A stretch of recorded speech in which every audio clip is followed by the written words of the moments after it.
À Lezay, une école alternative permet à une cinquantaine d'élèves de suivre un enseignement basé sur l'autonomie. Les enfants travaillent librement sur des projets inspirés de l'actualité. Les plus petits ont décidé de faire libérer le militant écologiste Paul Watson. Récit Alain Darrigan et Cyril Paquier.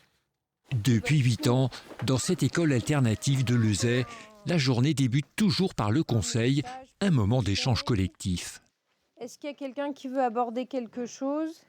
Le principe, c'est de se mettre d'accord ensemble, démocratiquement, sur des règles. C'est la méthode Montessori.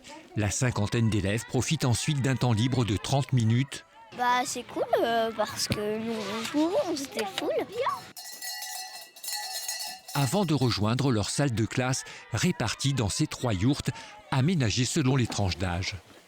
Au programme, pas de cours magistraux, l'enseignement s'organise autour de projets thématiques choisis par les enfants.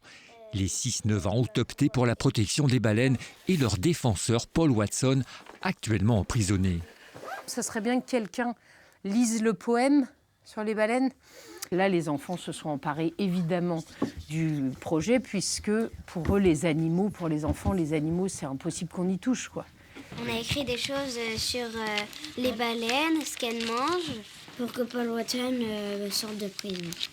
Dessins, collages, recherches documentaires, les élèves préparent une exposition. Certains ont même écrit au président de la République. Monsieur Macron, je m'appelle Camille. Objectif, Que Paul Watson obtienne la nationalité française.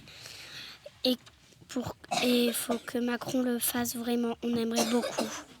un enseignement basé sur l'engagement citoyen où l'entraide joue un rôle clé pour accéder à l'autonomie.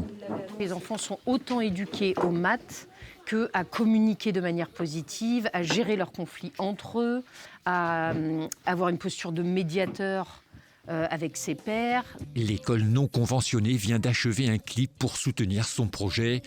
En France, il existe un peu plus de 400 écoles de ce type, des méthodes pédagogiques en vogue qui ne font pas toujours l'unanimité.